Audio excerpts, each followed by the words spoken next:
Rachel Bonhote-Mead, six-time Swiss surfing champion. Hello, how are you? Hi, good thanks. How are you? Cool.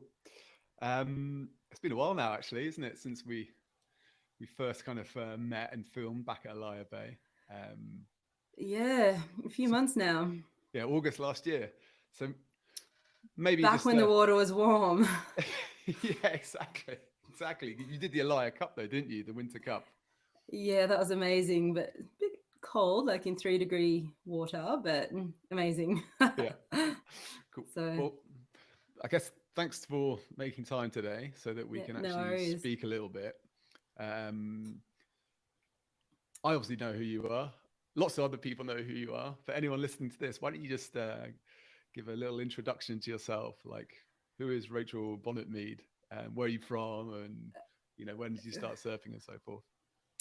Okay, so, yeah, a bit of a mix here. Swiss Australian surf fanatic, uh, living actually currently in Switzerland, go figure, in the mountains at 1300 meters in the snow. It's snowing right now. So, yeah, mum, an accountant, full time accountant. So, yeah, a bit of an odd mix. Yeah, so my mom's Swiss, my dad's Australian. I grew up in Australia, and now I think 13 years I've been living in Switzerland.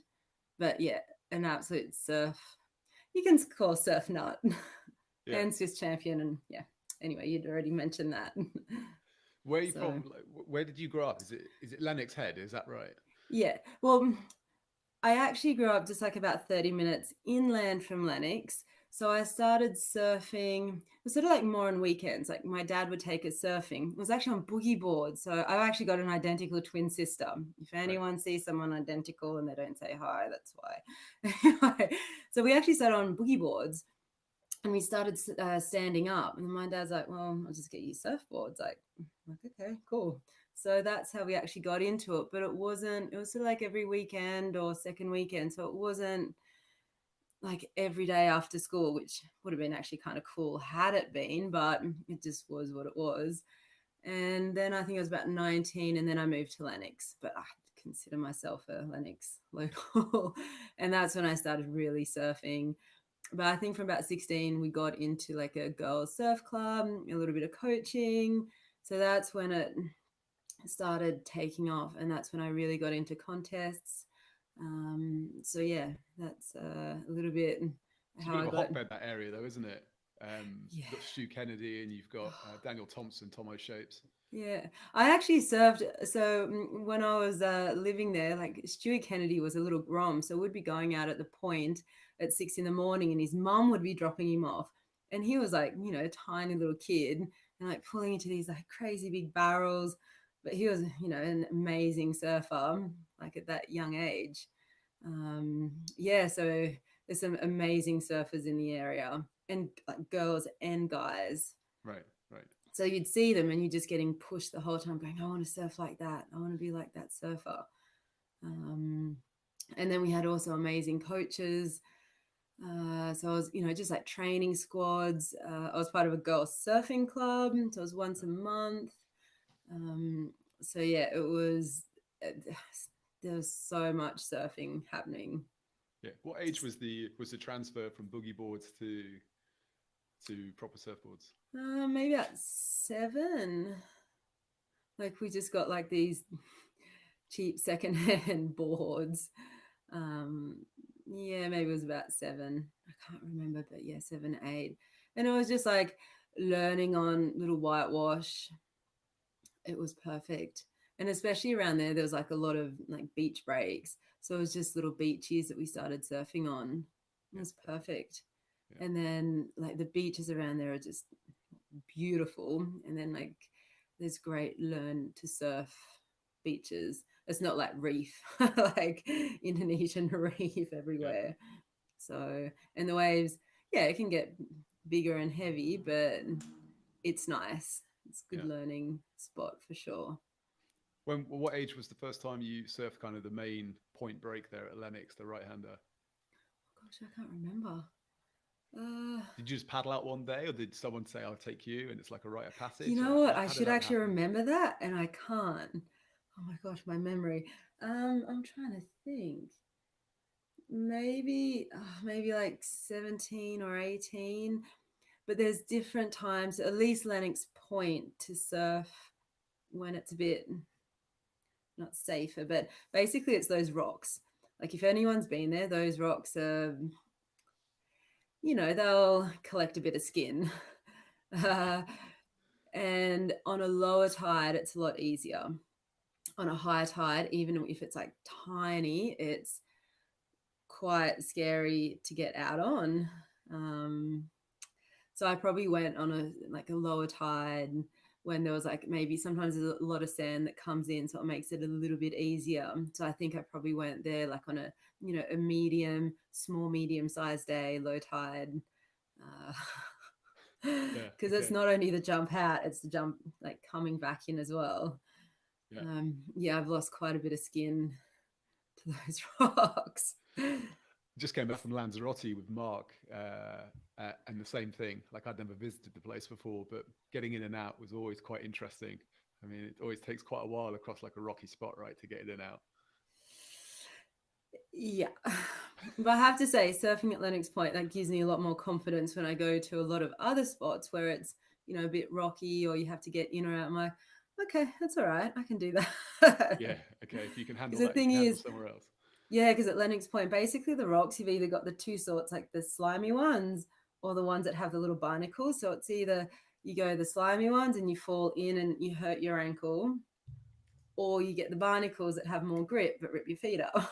So it's like, what do you choose? But anyway, good fun. Do you reckon Good fun. surfing and like kind of point breaks influenced your surfing? I mean, Joel Parkinson talks about the points Yes. from up at Snapper, and about, when you watch his surfing, it kind of flows really nicely. And having seen you surf, albeit at Alaya Bay, obviously, you're very smooth at connecting things together. So, what's your take on that? Do you think that's influenced you a lot? Definitely. But then I have to point out it's on my forehand on Yeah. rights because we have a lot of more the right hand point breaks. Like we don't have the big we don't have a big left hander like Lennox Point. Yeah, so I grew up a lot on my forehand catching right. So yeah, my forehand is a lot better. I understand, connection of what like turns and can read it a lot better. And I avoided my backhand for years and years and years, even to the point where it became a joke with my coaches, Right. saying, right, you're just going to go out and get lefts because I avoided in contests. I would always seem to get, it's like, I'm not going left. So I had a really big difference between my lefts um, and rights. And I wasn't as good and as confident on my left, so I definitely avoided. But on my forehand, the level I really understood right point breaks and even beaches. So everything sort of right on my forehand was a lot easier, and actually still is, which is why I lie, which I know we'll get into it. Why having a liar is amazing Yeah. to Yeah. I mean, look, practice actually, weaknesses. even when you go to a wave pool, it's always catch 22, right? Because people tend to go on their forehand. And if you look at the bookings, like obviously Bristol, the wave is local for me, but people tend to surf their forehand because often it's their strongest and they want to have the Yeah, best time. They're paying for a session. It takes quite a lot of effort to go to the backhand, especially particularly when you're paying. But it's very yeah, symptomatic of what you're talking about, isn't it? If it's what you're used to and it's what you kind of yeah. enjoy doing, you kind of avoid the other side. And that's why I started when Elia actually opened. I actually mainly went on my forehand and I wasn't going on my backhand. And I was like, no, no, no, right. I'm going to start Yeah. practicing. And then I did. And so I'm getting better. It's getting better. But yeah, there's still work to do, but I'm a lot more confident in going lefts like in the ocean now. Or in contests even, Yeah. Just adding the which time together in it. yeah, which is amazing because like in the ocean you don't sometimes getting a perfect little left hand, break where there's not many people, you can get a load of waves to practice like a load of, different things like technique or turns or this or that. you don't have that. Whereas that's why it's so handy down here. So Down here in the mountains, yeah. yeah, down here for over the mountain ridge. It'd be great if there was a tunnel. It'd take me 10 minutes. No, I'm kidding. Yeah, it was Wouldn't pretty have that. crazy actually in December when we last saw each other at the Elia Bay kind of Winter Cup, seeing the kids. I thought actually they were probably the most impressive. Like I forget the age groups. I think it was under 13 and then 13 to 18. Um, Yeah, the kids and the juniors, just unbelievable how good they were. Um, and they're then we can talk a incredible. little bit about your progression, about the structure in Australia and how you said you joined surf camps and had coaches and so forth, and how much that Yeah. helped. But yeah, it was incredible to see. Be interesting The to see what kids happens. are just on another level now. Yeah. Just, it's amazing. And even like when I went to Oz and you see these young kids, they love it, but they're in out surfing in the worst conditions anytime, and they're just like frothing. They're like, we're out there. And that's why they're so good. And they're starting at a young age. And then there's all the, support behind.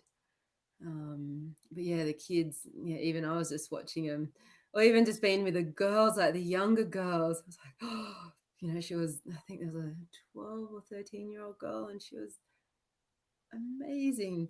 And I was surfing with her. I felt like the grandma. I was like, right, she's doing, yes, I need to do that. What's she doing? I need to be that good. Well, what was it for you then? So you started, in the single digit ages. When did you then start getting coaching? How was the structure like? Was it just about having a beach club or a surf club in Yeah, it was the Australia? How does that women. work? Well, we were so fortunate to have in Lennox, there was a women's surf club, and they had club rounds once a month, and it was for like beginners or junior beginners, intermediates, advanced, longboard. And so it really catered for everyone.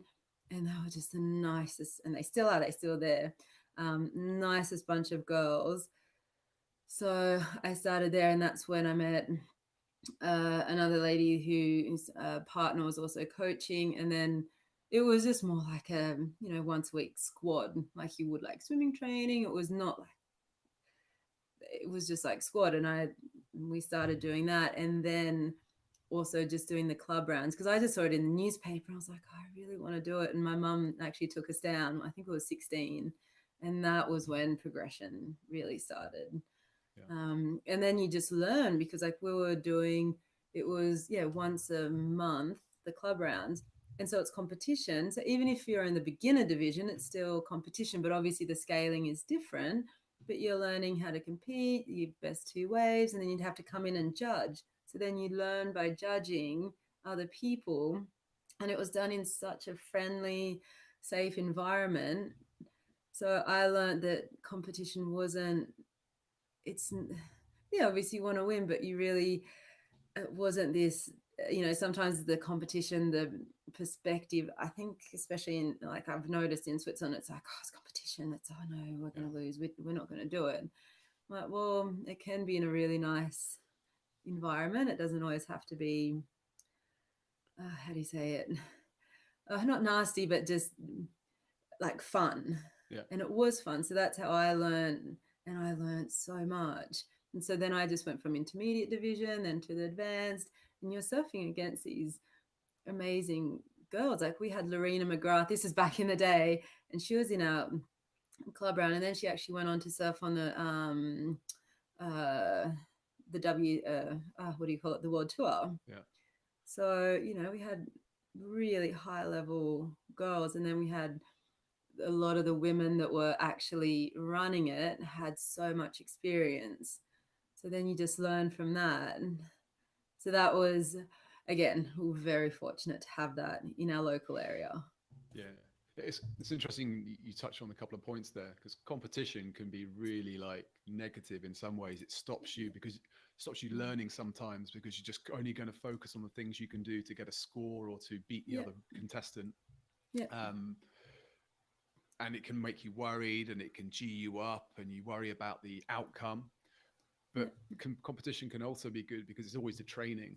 You Yeah. say, right, at a set date, I'm going to compete and I'm going to do the training for it. So therefore I need to learn some things. And it all depends on the way you kind of look at it. So it sounds very much like you found competing a positive thing for learning. Oh, completely. And I think a lot of people did find that you just learn a lot. And we were surfing, like it was every month, and the conditions weren't good. Like it was, it's over summer, it's 2 foot, it's like choppy, the wind comes up, and you learn to compete in all of that, and not just, oh my gosh, it's not good, or it's not, because they watch the world tour and it's terrible. It's like, oh, and these are why some of the girls and the guys get so good, because they're doing competing in terrible, not terrible, but just not your perfect, you know, Yeah. surf, like where you have to work, you have to think, you have to go, okay, well, where can I get, where's a contestable wave? What can I do? Where am I going to sit? What am I going to do? And it makes you think, like and then the other nice thing, because you're doing each month these contests, you're learning to lose, which a lot of people, it's hard. As a kid, you have to learn to lose, and then also win graciously, and then, be happy for the other people if you lose. So, it's all these little life skills as well that you learn from a young age. Yeah, no one likes losing. But you you have no choice but to deal with it. Yeah, I mean, without getting too philosophical, it's very much about, it's the process, isn't it? It's about embracing the grind. And if you have it with a positive outlook and just love what you're doing more than like the kind of destination or the outcome, then it's all good, isn't it? And then you come back the next month going, okay, well, what do I need to do? Yeah. So you can look at it two ways. So if you take it, from losing, go, right, this is what can I do a bit better, or what did I do wrong? As long as, and that's how you learn, and you do get better. But so again, like I said, we're like super fortunate to have that in our local area growing up. So I think a lot I can attribute to those girls. Yeah, seems very fortunate. And then also my coaches, like I had a few, and they were just amazing. It was so much fun. I wouldn't call it, it was coaching, but they were just the nicest people ever. There's even, we'd do coaching and be like, on a Monday morning at 6:00, you'd get there and it's like 1 or 2 foot slop onshore. You're like, oh, excellent, I can go back to bed. This is amazing. And no, we're going to go down the beach 200 meters. There's a tiny little wave. What? Get out there. Yeah. Anyway, sorry, I'm waffling on. That's all right. I think it's super interesting. So, look, competition's been a positive thing for you. You've obviously clearly got a really good outlook and perspective with it. You surfed the main break, which you said around 18, 60. What did you say? I think 18. 18. I can't remember. Yeah. So when did you push on from there? Because there's quite a lot of championships, ISA World Championship stuff. Like, how do you go from like a teenager? Obviously, you're very talented in other areas of your life, and you got your finger on the pulse there as well. But where did you go from there? So you're an 18-year-old. You said 19. You moved from Australia, right? No, I was actually a bit older than that. That was about 6 years later. Okay. But the time, unfortunately, so I was doing sort of like the regional contests, and then I think it was maybe 20, 21. I can't remember. Then I made it to a state and even the Aussie titles. I mean, but the level was crazy. Like one of the contests we ran, like this, I actually was contest director. I put myself in the same heat as Stephanie Gilmore. Yeah. Like that's the level we're talking about. Like we had all those girls, we had one big contest in the year. So yeah, level was crazy high, and at the time, sponsorship was harder, and my parents also didn't have a huge amount of money to be able to support. It costs a lot of money, like the traveling, the contests, and all that. So I was sort of doing more the local contests, and then I went to university because I was like, I can't. At that stage, I just wasn't quite good enough, and I also wanted an education. So that's why I did finance at uni and then surfed on the side. So I suppose I didn't dedicate 100% to surfing. Maybe maybe I could have made it further. Yeah. But I suppose it was just at that time reality as well. Um, yeah, so I did I did that. So I sort of did both. So when I was working, I was working full time as an accountant, and then weekends and after work and in the morning surfing. And that's when I was doing sort of all those like the smaller contests. Now there's a load more contests though. So like what there is now compared to when I was growing up, like the sports has evolved like, not tenfold, but even Yeah. more. And there's like the high performance center. There's so much more available. But I don't regret any of it. Look, I'm super happy with what I did, my decisions. And yeah, and then I came to Switzerland, and that's when I was able to join the Swiss team and then get through their part to go to the ISA World Surfing Games. Going in Australia, like no way. Like Competition. the levels at another, the girls are just incredible. Like my level's good, like okay, it's good, Oh, it's very but good. yeah, it's good. But they I mean, they're all, the QS, you see the girls QS, amount of Aussie QS girls, like in the juniors, oof, there's a lot. Yeah. There's a lot of depth. Well, you see this in other sports as well, don't you? You know, if people move to a different country or they have some citizenship and so forth, and why not? Because if you're just Yeah, passionate about the sport, yeah, and it can, and you've already spoken very highly of the competitive environment for you as a person, like for your yeah. surfing. So why not, right?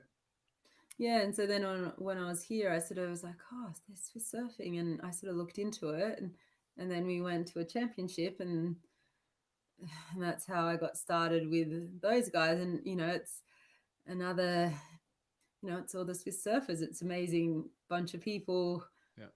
that are in Switzerland. From all not different walks of life, but you think, how did you get into it? No, it's everyone's got their own little funny story. All the Yeah. Swiss surfers do, and it's really fascinating Yeah. to hear. It's like, how did you get into it? Where did you learn to surf? It's Yeah, so that's an interesting one as well, because often you think people that live by the beach are going to be the surfers, but it's what it's really about is accumulated time, right? Is to get your skills up. And sometimes if you're elsewhere, you're just so super enthusiastic and motivated that you do your day job or you grind, but then when you get to go somewhere, you just, all your life's about it. So that enthusiasm, actually kind of like it's so helpful, right? So people come from all kind of different angles, don't they? yeah, and you see this with like a lot of them just they want it. The ones that want it, they just go and like move to the ocean and they really push and they go surfing and they do it.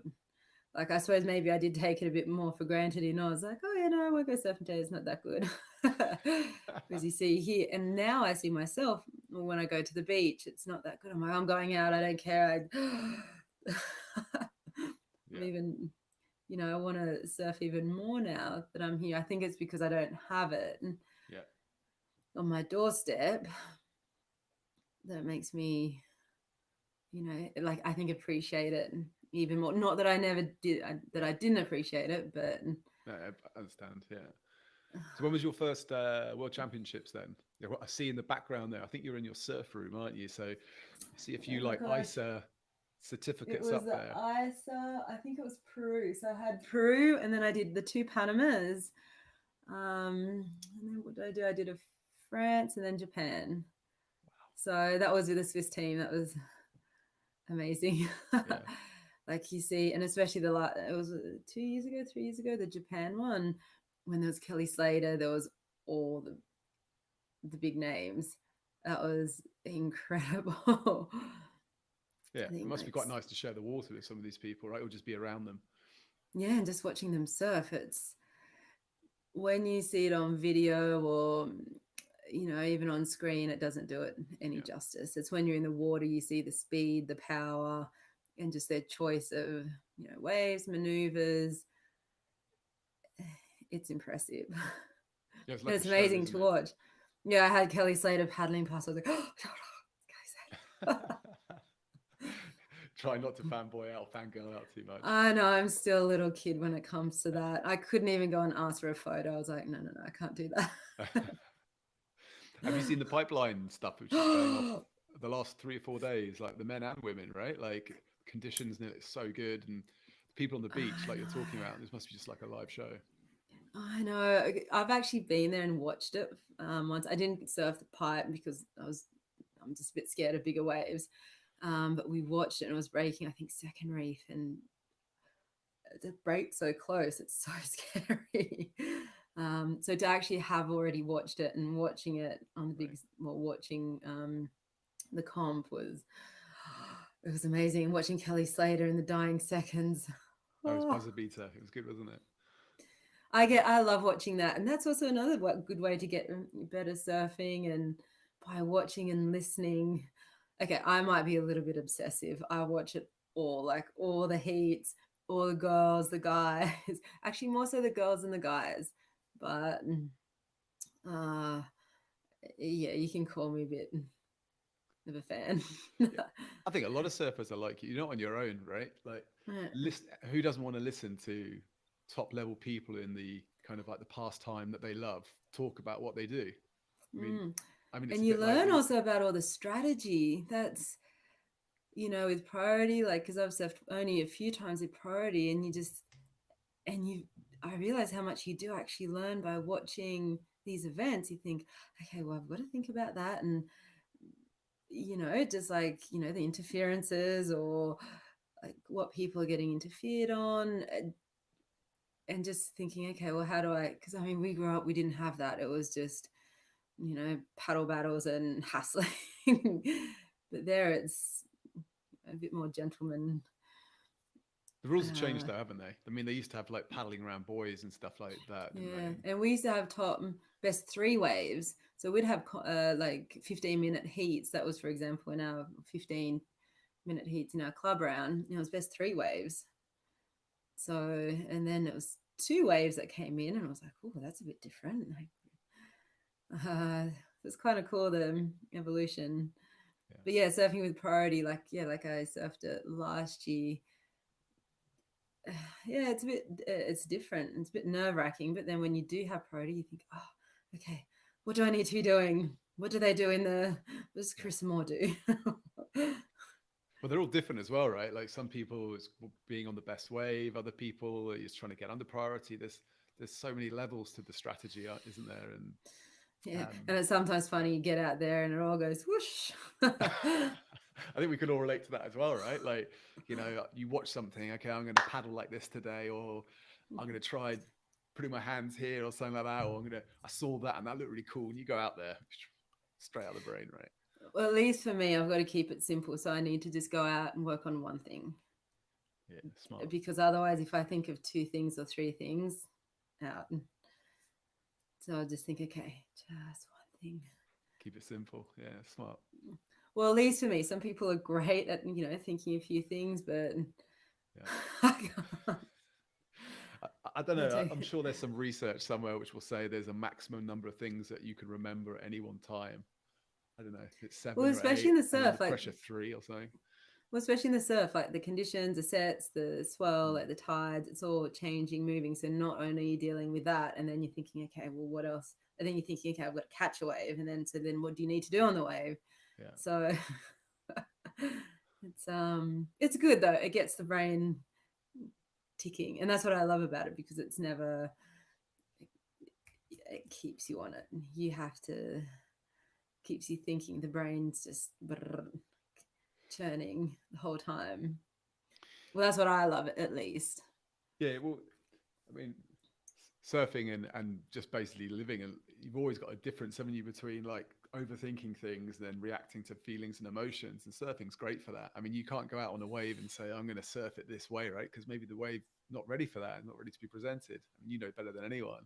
Yeah, it's good. It's that kind of unique pastime, isn't it? It brings it all Yeah, you together. have to adapt exactly at that split second.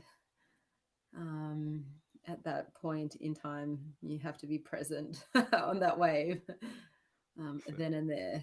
yeah, And that's why I'm saying, like, if you've got all these things to think about, and that's why sometimes it's having one thing in the head to work on, it's just so much easier. Just go, okay, just remember that. Just remember that. Yeah. And anything else is a bonus. Well, that's what I've like from my own past experiences. Because sometimes I've got too many things I go at. I might catch the wave and it's all, yeah, whoosh. Yeah. Well, I mean, most people are at a lower level like myself. I mean, just trying to survive. You're just trying to catch the wave. You're just trying to get the ride, right? Like, Oh yeah, that's no. Sometimes at my level too. Like, don't ever think like it's still the same. Especially now with crowds, you're just trying to get the wave and survive. yeah. No, it's levels, isn't there? But ultimately, when you get better at something, you're more aware. You know, it's like learning a language to start with. It's all jittery, isn't it? And as you get more proficient, it just becomes like second nature. Yeah, but then sometimes, like, I've been at Hossagor and you've just got they're amazing surfers and the kids out in the water, and you're the one that feels like at the bottom of the chain again. Yeah. But it's good. It's that's why we do it. How was that trip to Ossigor, by the way? Because you went there after we filmed at Alaya. I think you went there for a little short trip, didn't you? Yeah, that was good. I can't remember now. Yeah, I think I got some good waves. It was Yeah. fun. It's always quite busy, so you have to be on your game. But we had a few fun days. Yeah. It was good, and then it just got a bit bigger. I get a bit scared. Bigger waves. It's always been. I think this is why maybe I haven't gone as far in competition. Maybe it's just like a mental block. At least for me, like bigger waves, I panic. I panic being out in bigger waves, and it's annoying because I know that I can actually. It's not catching the waves, but it's about getting held under or missing a wave and what's behind. And, Yeah. but yeah, so Hossagor gets a bit bigger. I've had one or two pretty nasty hold downs. So Right. it's Have you ever like trained? Have you ever done anything for training for that? Do you ever do breath work, or do you do any of I that stuff about being spun around a pool, or do you work on fitness? no, What do you do for that? around here is a bit. I wouldn't say there's people. I once did an apnea course or just one or two sessions, but I think you just need to do. For me, at least, I think I'd need to do it like either intensely and then a little bit more regularly. Um, And then sometimes it's also just been at the spots and getting used to it. So, for example, at Lennox Point, I'd be a lot better when it's a lot bigger, but I'm also used to it and confidence. So, Yeah. but if I just, I might, because I work and live here in Switzerland, that's over the winter, it might be 4 months that I haven't surfed. So then when it gets bigger and it's your second or third day that you haven't, you're surfing, it just takes a little bit more time to get that Yeah. confidence and also like the paddle power. But yeah, I know that would help. And it is always on my radar. I'm like, right, I need to go and do that or do either a camp or just spend a bit more time looking into it. But yeah. But you live in the mountains, right? I mean, there are similarities to all these sports of having a good methodical approach and only doing things just above your current ability. You know, not like watching someone do a backflip and then on YouTube and then running out and doing it. I mean, I guess being in the mountains all the time and understanding the conditions and what your level is allowing you to do, it's exactly the same, right? Oh, exactly. Exactly. And the thing is, I'm also a bit, I don't know, maybe that's just also my character. I like things methodical and, that I can sort of control this. Yeah. Like with the surf, what's the swell doing? What's the tide doing? I like to know everything and have like calculated risk. I'm Yeah. a bit less gung ho. Like somebody's like, yeah, it's fine. We'll go just drop down there. It's okay. And I'm like, oh. Different I'm a bit more of a, personalities, right? yeah, I'm a bit more of a scaredy cat. That, and I've got friends that they might have been surfing for a year. That, yeah, no, it's not that big. We're going out. I'm like, oh, how are you not scared? No, it's fine. Like, I want to be like you, not get scared. I'm like, anyway, it's I don't know, maybe it was younger. I had a few bad hold downs when I was sort of young. I don't know, maybe it's also character, but yeah, maybe I could have worked on it a bit more. But okay, I still love, like, my intermediate waves, having fun, not getting too scared. Yeah, like I've always gone out and a few times, yeah. Whew.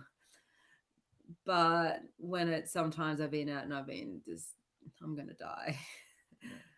And that's a little less fun. Some people thrive on it, but I'm like, no, no, no, no. Most surfers don't.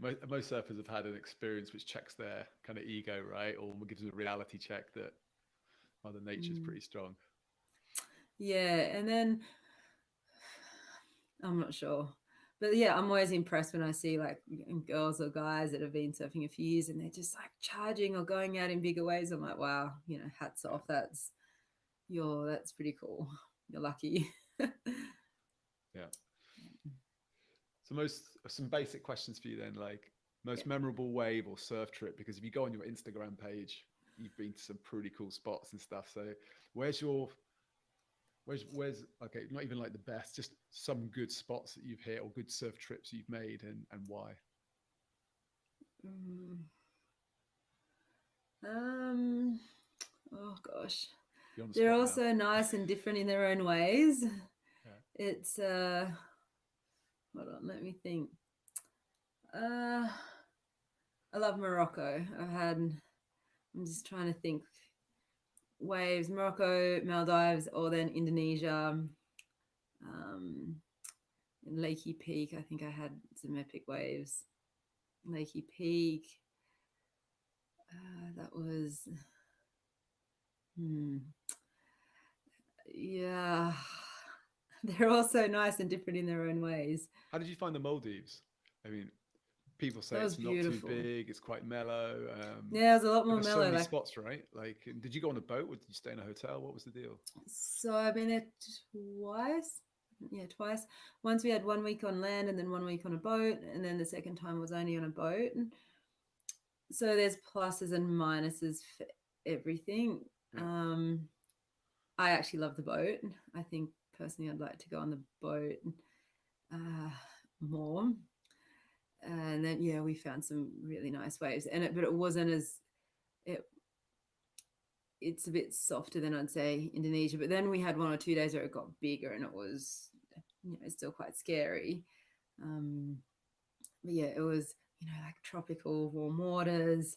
Yeah. Oh, just so nice. You're surfing in bikinis. Um, yeah, I love the boating experience. That was pretty cool. Yeah, I haven't been, but people say you have to be careful which boat charter you go with. You know, you can get one with a smelly diesel engine and other ones which are like idyllic 5-star experiences, right? Yeah, we got lucky, I think. Well, I don't know about lucky, but we had two really great boat boats we were on, so we enjoyed it. I think at the first one we were just a group of mates and there was no one else on board, so we Wow. got to choose. And the second one, I think it was also, I think we were a group of maybe 10, 12, I can't remember. And that was, we went actually down south and had some really good waves down there as well. I mean, it's all fun, but I mean, like, there's always pluses, minuses for everything. Yeah. But the boat, it's pretty cool. Apart from when you get off the boat, I got terrible land sickness. Like everything was just. So on the boat was fine. It was when I got back on land, it was a little bit disastrous. But yeah, the nice waves. Yeah, like your people, obviously we didn't actually get like crazy big barrels. So it depends what you want as well from a surf trip. Some guys are like, I just want 8 foot barrels, you know. I'm a little less like that. Yeah, not So everyone can.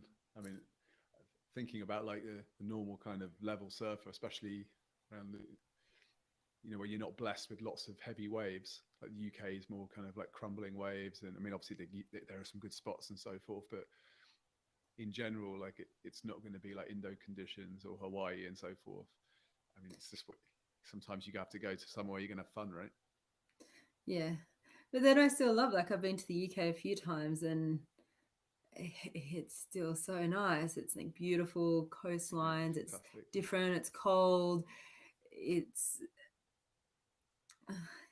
it's still beautiful in its own Yeah, right. absolutely. Yeah, don't underestimate. I mean, everyone gives the UK a bit of a hard time, but I think the people who live in the cool spots, they quite like it like that because you know, it is idyllic. It is beautiful. There's all around the country. There's nice spots. For the whole of Europe, and this is why I loved, and that's probably why I also stayed. Partly, it's just all the European coastlines, and they change so much. Right. Like in Oz, it's, you know, you might get 1,000 kilometers, and they're also like super stunning and beautiful, but it's more, you know, similar, you know, like flora, fauna, all of that. But then in Europe, you've got between, you know, like between Spain, France, the Basque Country, and then you've got Basque the Country. UK, like all these different areas. Like the coastlines do change, and the area change, and the culture, and the language, and the food. So that also makes it, well, at least for me, I love all those, you know, those different cultures, and yeah, and coastlines and waves. Like for me, I'd never gone, like when I went to the UK, I was like, these tides are crazy. Like it's 4 meter tides in the UK, like nuts. And trying to learn, like it's a complete different ball game, because I think it was like the board masters one year, and just in our heat, it completely changed because the tide came in. So Was that Watergate another, Bay? Was that where the event was? Do you remember? was it Watergate Bay is normally where Watergate it is. Bay? We actually didn't surf it there. It was is it Fistral Beach, or Yeah, the Fisher's main? Newquay. Yeah. Yeah, so we actually went and surfed there. But yeah, the tide just, you know, in Oz it had maximum 2 meter tides, and we're like, oh, that's already pretty big. Yeah. And the same in France. You know, it's something to adapt to, and it's different. Yeah, spots are radically different, aren't they? Oh, completely. That's another thing to be on your game with, because the surf spot just completely changes, especially on the sandy, Yeah. you know, banks. Yeah, if the banks are working or not. Yeah. Yeah. Anyway. But let's switch gears and away from idyllic Mother Nature and what surfing's really about. And let's talk about the wave pool. Let's talk about your amazing training tool on your doorstep. And you know what you've been doing there. Did you like it to start with? Did you go straight away? Had you surfed wave pools before? Maybe just talk about your wave pool experience and how you think about So them. I'd actually surfed a few times. What was it? I think I'd surfed once in Spain. So I'd actually surfed in that type of cove before. And Yeah. I'd also surfed the wave garden in, what was it? Snowdonia. And also down in Spain. So I'd surfed wave pools before. Okay, it wasn't much. And then obviously when they started building this one, it was the most exciting thing for me. Like I was so happy, especially it's close, like 40 minutes. It's, you know, it's just down the road. So I was just obsessive, you know, because I work full time. So, you know, I don't, obviously my Instagram shows differently, but I'm not going to post photos of my, you know, computer screen with Excel sheets. And then when I'm on the train working, I'll post something nice. So people are like, oh, you're always surfing. I'm like, no, not really. So I surf like 5 weeks a year, 5, 6 max. So then obviously, you know, I like to have in those other weeks somewhere to surf, and especially down here, it's incredible. So I was just so happy when I heard that they were going to build it down in Sion. And so like we were going every day, seeing not every day, like when we'd go past, we'd see the construction. I was like, oh, they've got this going. It's just, and then when I heard they had water, and there were like a few people testing, so I was lucky enough to go down and test. But I actually hadn't surfed in 5 months. I hadn't really done any paddle training or any. You can do strength training, but obviously paddling, it's really, swimming is about the only thing which I actually hadn't done because our pool had burnt down up here. So I went in and it was a disaster. It was, I think what was it, 10 degrees? Yeah. I had like my wetsuit, hood, gloves, booties, and I'd never surfed. Had I surfed maybe once or twice with a hood, but plus it's a 5 millimeter wetsuit. It was horrible. I was missing waves, and there was actually camera because there was like media taking photos. I was like, oh, it's a disaster. It's like I don't normally surf like this. I just haven't surfed in 5 months. And this is my first wave, and it was left on top of it. Anyway, it was still amazing, but it was different, knowing where to sit, the noise, the wave, it is intimidating. Um, so yeah, then I actually moved to the right and I started getting a few more waves. And it was actually one of the instructors gave me a few tips, which I still use, and I give tips to other people now. So that actually made a massive difference. It's just little things that you don't think of when you're in the water. So that really helped. And then after and then it got warmer, and then I got used to it. And then then I think that was in March, and then May I did a surf trip. So then I got fitter and my shoulders got stronger again. And then it all clicked in and I got used to it. So it was amazing. And so I think I was trying to go like maybe once a week or once every 2 weeks. So now it's just the most amazing training ground. So yeah, as you were saying, so I practiced on my rights to start with, and then I was like, right, I really need to start practicing my lefts and stop avoiding them. Yeah, it's tricky though. Like, So, it's interesting. I think it's quite nice to hear you share those first wave experiences. and I know people have had that, and Everyone does, apart from like super. If you're Geordie Smith or one of the top yeah, pros or something, okay. But good people, not just like your normal kind of person. Everyone kind of struggles on those first yeah. sessions. It just takes a lot And of I've getting used had to. There's a lot going on, right? a lot of people that have said, "Oh, we had a terrible first session." It just they love the spot, and I think it's also you've got all this anticipation. Oh my gosh, it's a wave pool, these amazing waves, and you get all hyped up, and then if you don't get the waves, or you fall, or you're in the wrong spot, or you also get disappointed, and Yeah. it's a bit of a mixed feeling. And a few times I was like, look, have that first bad surf, you've got to get used to it, and then come a second time, and then they do, and they're like, oh, it's just Yeah. It's got to kind of click, right? Like, one thing it does do as a training tool, it seems to really, it kind of like takes a lot of variables out of it. So in the ocean, you can kind of pick and choose, and you can flail and flap and maybe miss stuff, but it really dials in like you're going to take off now at this point. And once you get used to it, once you know where your spot is, and then you start working out, I'm doing this yeah. a bit wrong or this or that. Okay, great. But that's a good thing as well, right? Like, it's a kind of embracing those errors, but it can be super frustrating. Like, that Yeah, feeling of at coming least out. it's a first session sometimes. I mean, some people have a great first session, but then I always say, do another one. But yeah, it does. Like once you get the hang of it and you know what you're doing wrong. And even now, I'm still doing things wrong and I'm still picking up. So, to have someone video, like I always say, if you've got, well, you know what's amazing is like you can actually set up your tripod and you just, you press play and you got the tripod, and yeah, obviously you got everyone else's in the session, but you can actually go and watch Yeah. yourself surf, which is sometimes not always nice to see. Video doesn't lie, right? No, definitely not. Yeah. When I first saw myself like getting, I think it was when I was younger, like 16, on the first video, I was like, oh, I surf like that. My arms, it's terrible. It's a good learning curve. You just, Yeah, sometimes you think you see someone like one of the good guys, or you think, I'm going to make my turn like that, and you see the video and you're upright, your arms in some goofy position or something. but But that's the it's best but way to it's good learn. feedback, right?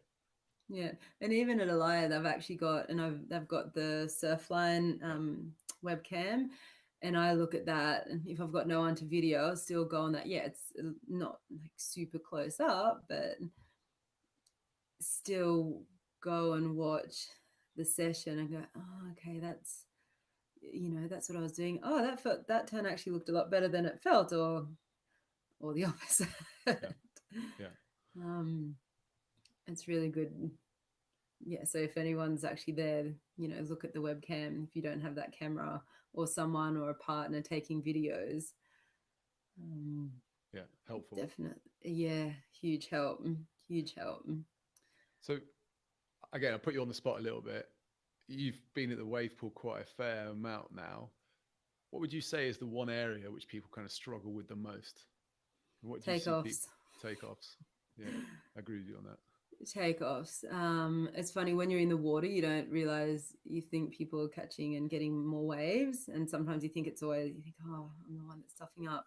When you go back and see videos or you watch, you realize takeoffs is probably the one area I think that people struggle with Yeah, most. yeah. But I don't know if, sorry. this podcast isn't about me, right? It's all about you and what you've got to say. But I think there's, from my experience of hammering the wave pool for like 18 months, it makes you appreciate the different levels, makes you realize the things you just thought was just take for a given, you're actually doing wrong. But you got to find the information in the first place. You got to work out what it is other people are doing and why. It's like tips, but from credible source.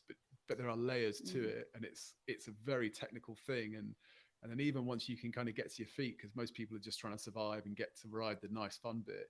But then there's the whole point about, are you trying to take the speed and then do a bottom turn? Are you just trying to take an angle? Because there's so many different kind of facets to it. There's a huge amount, but I think the first one is just being in the right spot. And then if you're in the wrong spot, knowing where to move to or how to, Share some thoughts position then. yourself. Go on, you talk about positioning. So what are your thoughts? I mean, I've watched you surf quite a bit, right? But go on, just maybe give some advice there. Actually, that'd be really helpful for people. This is my own personal, so everyone's got their own ways. Sometimes I find people either sit too close to the wall, and that's when it's, throwing a little bit more. So I just say come out from the wall a little bit. And plus, if you do get rolled, you're also away from the wall, so it's not scary.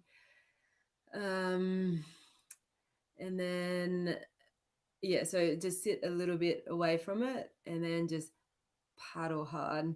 I notice a lot of people paddling, and as soon as the wave, you sort of feel yourself coming, you're kind of getting dragged behind and you feel the wave starting to come.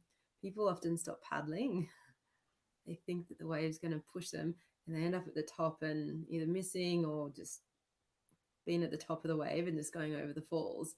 And that's even you see in the ocean. And that's when you're like, right, paddle hard. And that's when you need to, if you think you're on the wave, do another paddle. Or do another 2 paddles.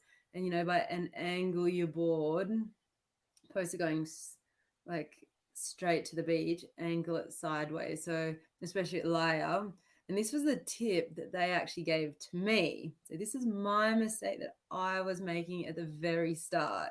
So this is why it's also, I'm poaching. I can't remember who gave it to me, so I'm poaching their tips. But that was the best thing, was just to angle the board towards actual building, like just a little bit like across the face, and start looking down the line. And by looking down the line, you're not looking dead straight. So you've already got, shoulders and your body in a better position. And then if you're a bit slower, it also gives you that extra, second to get up, because you're already going across the wave and paddling across, then straight down. Yeah. And that's what I was doing at the start. I was literally paddling straight down. Maybe in the ocean you do have a bit more time, and just getting, flipped. And then the guy's like, no, like just angle your board a bit more. And plus I wasn't fit. I hadn't surfed in 5 months. So it actually gave me a few more seconds, because I get up quite slow. Like by angling, that gave me that cheeky extra, second or 2 to get to my feet. Yeah. And then keep going. Yeah. I mean, that angle thing is interesting, because a lot of people talk about angling it once the wave has come, because you look where you go, and that's exactly what you're talking about. And if you've not too much, it's the other thing is you've got to be a bit careful. But it's basically this, right? But it's basically not just pointing your board straight. Okay, unless you're pro and you want to, big bottom turn and all that. But just for generally speaking, at least when you start, once you've got the hang of it, different story. But at least I think if you're starting for the first time, just for your first few waves, opposed to doing a big crazy steep drop bottom turn, yeah, just angle it. And then if you've got that down packed, then yeah, great, do, straight down. But if you're noticing, I've just seen a lot of people just, not paddling hard enough onto it and just stopping to paddle. So I was like, do those extra 2 paddles and then just Well, those extra paddles you're talking about, I mean, it's happened to me many times.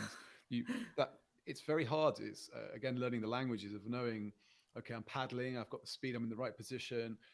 Okay, it's starting to lift me up. At what point do you know that you've actually caught it? If you start paddling and end up paddling down the wave to the bottom, okay, well, I've kind of done too many paddles. It's very difficult, but like you say, it's very easy to get drawn up to the top bit of the wave. Yeah, you're better off actually being at the bottom of the wave and then, okay, it's not ideal, but if you're at the top of the wave, you're going to just, it's harder to recuperate than if you've done a paddle too much and you might be just on the bottom. It might then push you along.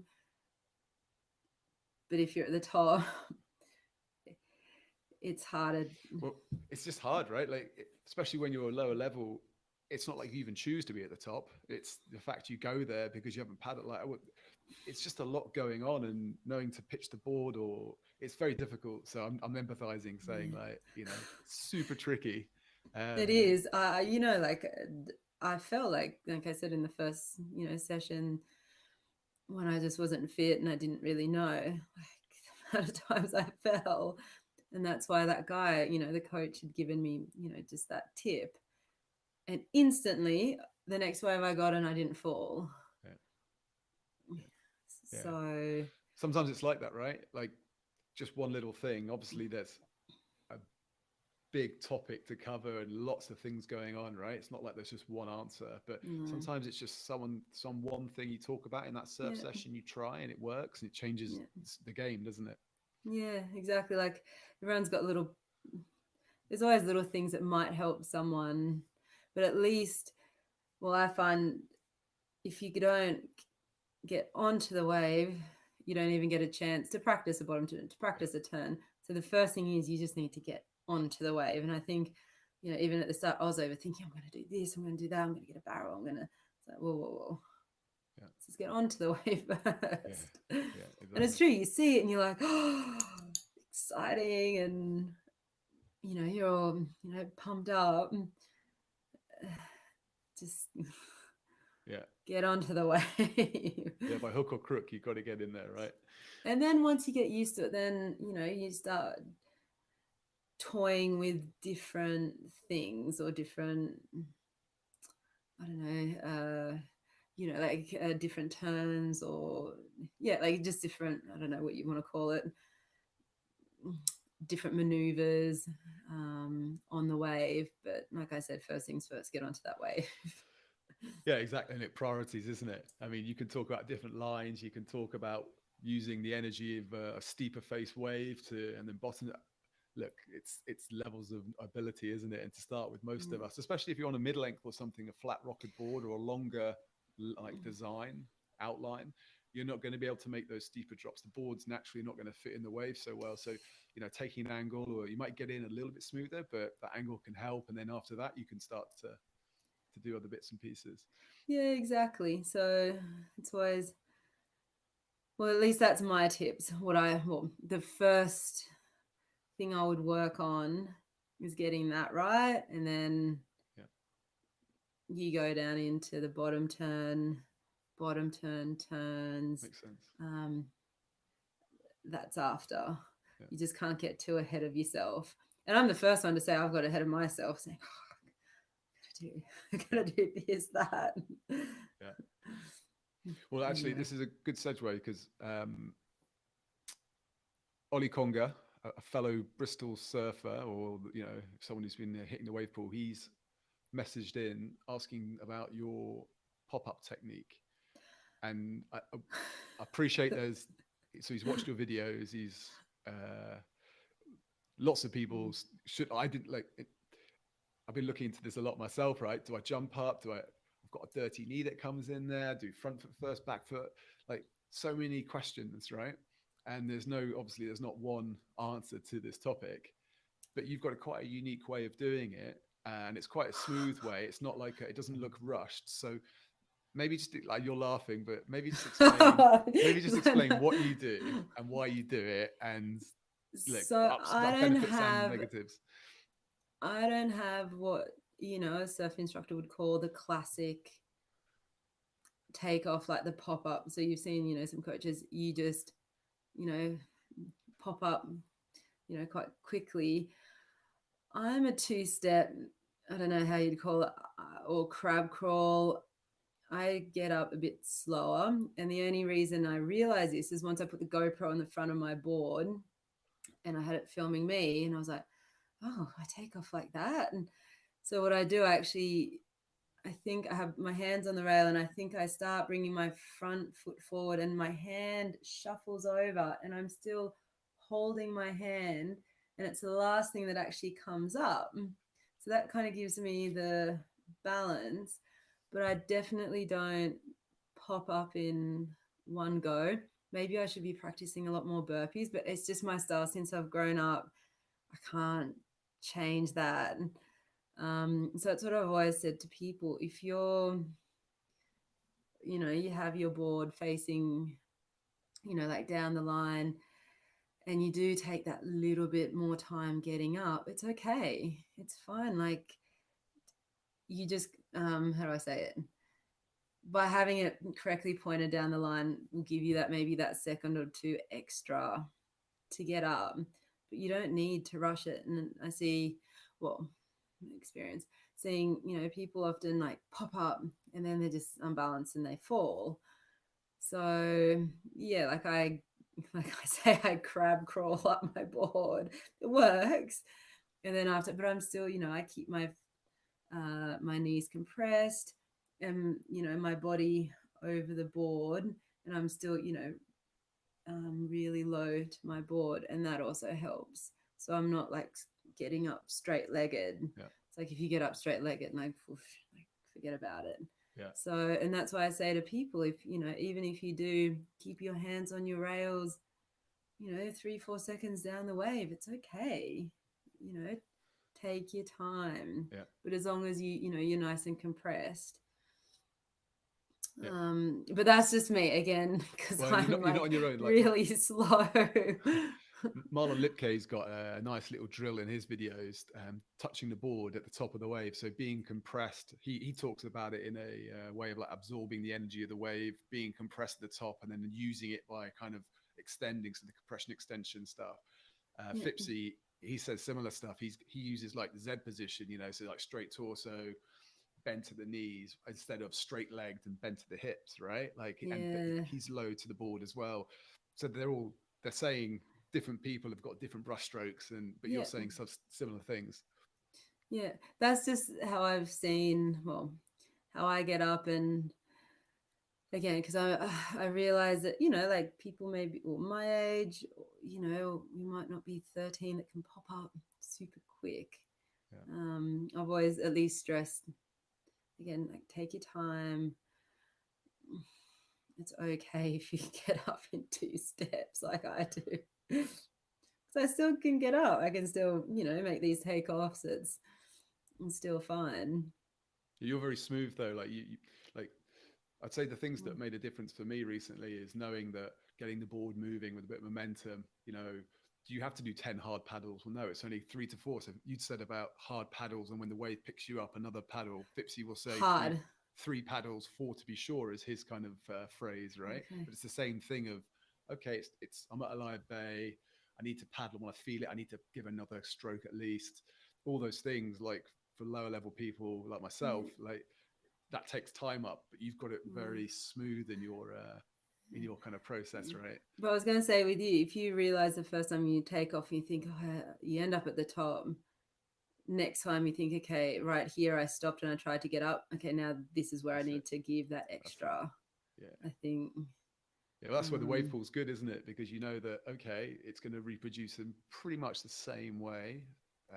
And therefore, yeah, okay, I do need to know how to paddle. That works. So frustrating, but great training for, Rachel suggested this, so I'm going to try that, or stay low to the board, or it's pretty amazing for that kind of. That and like aspect. my backhand, like I've just been practicing. It's like bottom turn, or looking with where I'm going, top turn, or things that I never did in the ocean, and now I'm starting to do it, and you do it over again, and that's what's so brilliant, because we are fortunate to be able to, if you haven't worked that wave, okay, that didn't work, okay, the next wave you do it again, and you can keep on practicing until it's like repetition. It starts, sooner or later it should start sinking into the brain. Yeah, exactly. So at least I've actually noticed in the ocean, I'm like, oh, okay, I'm actually looking up, whereas before I didn't. And starting, my backhand, just in Oz, I had a few waves and I was like, oh, I did a backhand turn.